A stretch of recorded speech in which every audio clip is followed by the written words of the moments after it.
What's up and welcome to our first tips video of 2025. To warm us back into the groove of things, I'm going to give you 10 straight up tips on how I would start and progress through skateboarding this year. Let's get into number one. All right, the first step.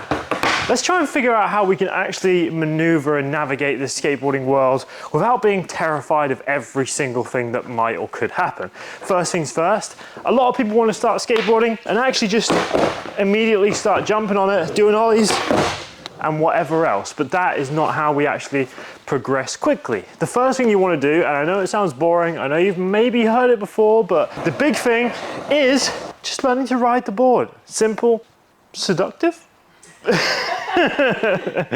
Simple, elegant way of getting to progress faster without hurting yourself and diminishing that fear. So really you're just gonna find out which way you stand on the board. And by the way, this is obviously for a beginner, this video, so if you're not, why are you watching? But anyway, feet on the board, front foot 2/3 of the way up. Back foot on the tail, and now we just stand. This is how we ride. But obviously we're gonna need a little push. So when you push, you're gonna have that front foot slightly more straight. You're gonna push with that foot or vice versa. You might be like this. I'm pushing with this foot, but for me, I push with this foot. So when you push, you're gonna lean on this leg here, push, back foot goes on the tail, front foot straightens out a bit, and we're just gonna ride. You're gonna wanna do this for at least the first day, maybe even the first week or month, just cruising around, getting to know the board. At the point where you find that standing on the board and pushing like this isn't the scariest thing in the world, you've come to an acceptable point of riding. So once you're there, you're ready for step number two.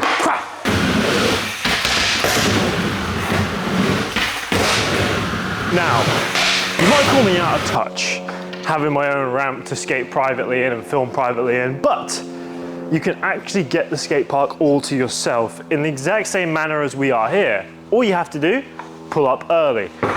How early, you might ask? Now, if you want to avoid the scooter kids, you're probably going to want to get there about 8 a.m., 7 a.m. maybe, but for most people, that's not too bad of a thing. To avoid skateboarders, well, I don't know why you'd want to, but when you first start skateboarding, maybe you don't want someone else watching or thinking they're judging you or whatever it may be. So just pull up to the skate park before lunchtime. You really won't see any skateboarders before lunchtime, but scooter kids get up bright and early, so you've got to beat them at like 7 a.m. And when I say you want to beat them, that's up for interpretation. On to the next one.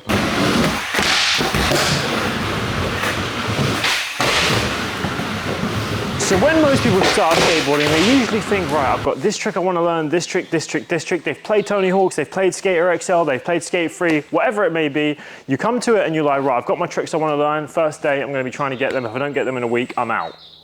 Unrealistic expectations. We have to start with small, easy tricks, some of which most skaters wouldn't even consider as tricks. But if you start in one position and end in another and didn't fall somewhere in between, it's good enough for me. So there are plenty of tricks, and I've done so many lists of like 50 tricks, 25 tricks, 10 tricks that you should do before you kickflip, before you ollie. So there's plenty of stuff on this channel and on my main channel, which is this one right here. So go check those out if you haven't, but you're gonna be learning stuff like just flipping the board over, having your feet under it, and then just jumping like that. That's a nice, simple, easy to learn first day kind of trick.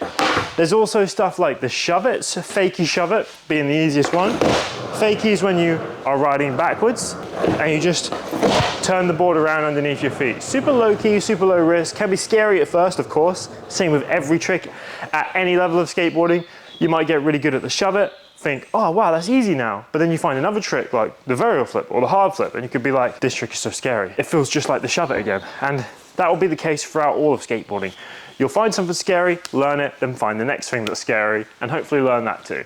You just gotta go through it one step at a time, starting small, and just incremental improvements. The more you do different things that like push you out of your skill level and out of your comfort zone, the faster and more easily propelled into skateboarding stardom you will be.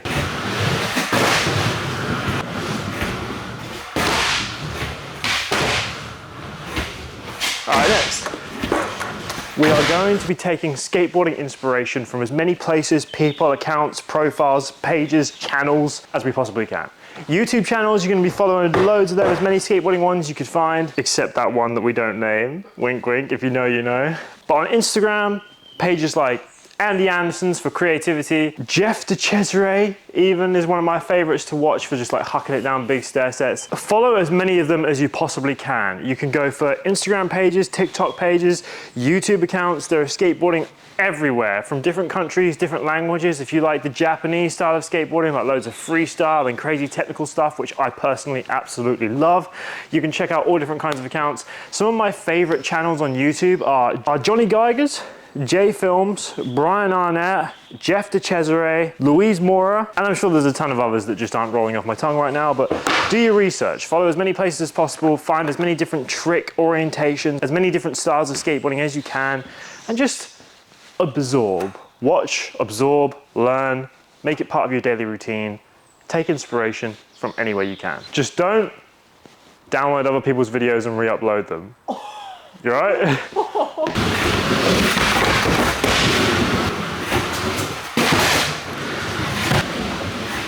All right, this next one, probably the most important, and that is documenting your process. Now, I always say this, I preach this into your thick skulls as much as possible.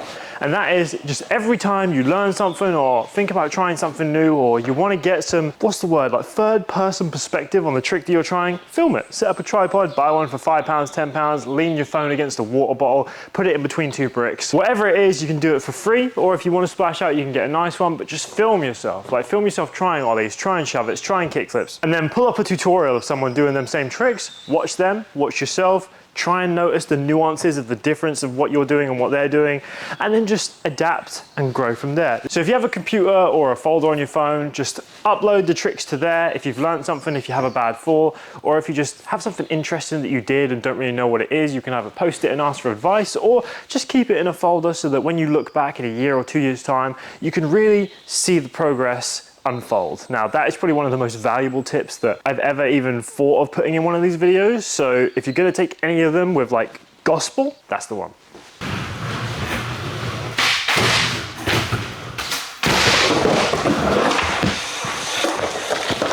All right, next one.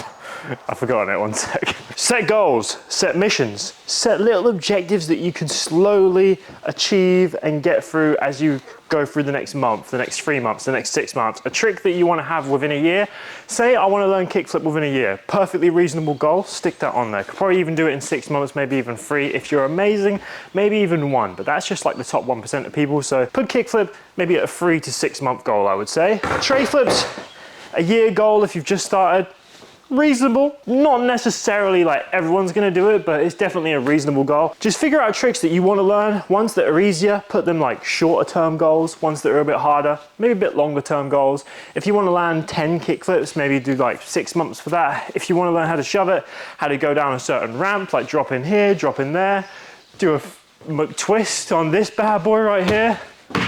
There are so many different little goals that you can set yourself that are just gonna help you stay motivated, help keep the morale up, and they're just gonna make sure that you have an objective when you go to the park. If you just go there with no clear objective, you just pull up, that is also great. Some people don't care about tricks, some people just wanna ride and have fun. Goals are what is gonna keep us on the straight and narrow to being better. Set goals, set objectives, keep yourself motivated, write a list, watch your trick list, put down 10 tricks you want to learn, put down 5 tricks you want to learn, and just set that in your notes as a little back burner. Say, when I go to the skate park, I want to do this, I want to land it 10 times, I want to do this, I want to try it 50 times. Not necessarily even setting yourself a goal of landing something 10 times, just trying it and getting yourself out of the groove of doing the same things you do every day. So simple but effective, set some goals.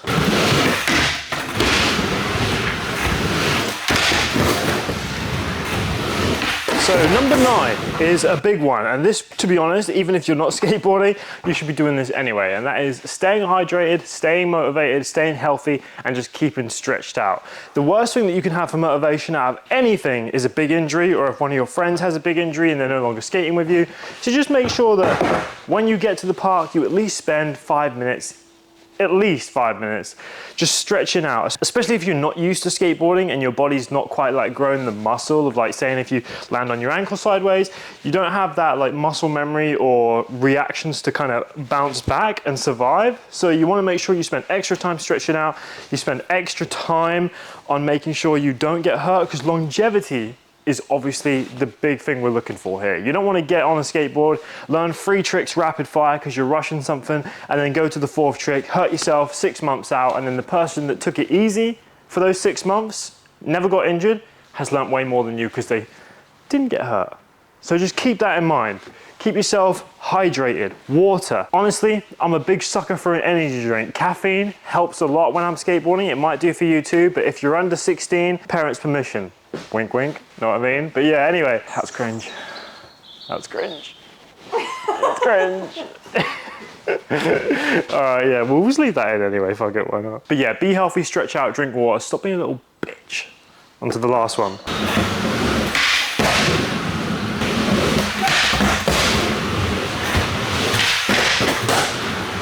All right, the final one.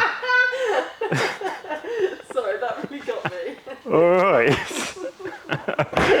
Stay consistent.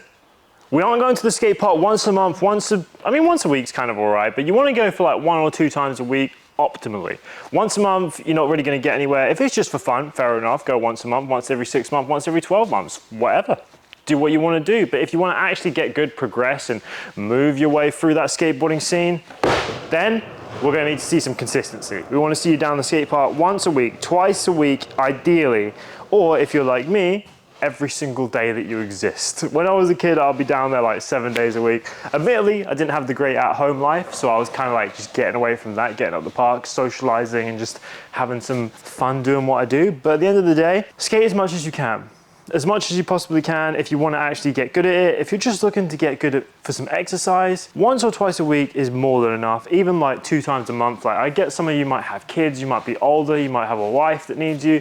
So just maybe like when they've gone to bed, practice in the garden, practice in the garage, practice at home on the carpet board with no trucks and wheels in the house. Just practice it whenever you can and adapt to the situation you have at hand. Because if you just put in your mind that, oh, I have a kid, I have a wife, I have this, I can't do it, I don't have the time for this, it's bullshit. I'm just gonna be straight with you, hit you with the cold water, it's bollocks. Like, I don't care if you have kids or anything, you can make the time. And it might sound like I'm being harsh, oh, he doesn't have kids, what does he know? My brother has a kid and he echoes the same sentiment. What he said to me was, before he had a kid, people always used to say, oh, I've got kids, I can't do this, oh, I've got kids, I can't do that. Now he has a kid, he still does everything he wants to do. He just makes the time for it and puts in the extra effort. And that's what you need to do if you want to see any progress. Just make the time, make it worth it. Just take the precautions. Stretch out, eat healthy, drink healthy, wear an ankle brace or a wrist guard if you need to, and just take it easy, 1 step at a time, like I keep telling you. But that's pretty much it for this one. 10 tips to not be a bitch. See you in the next one.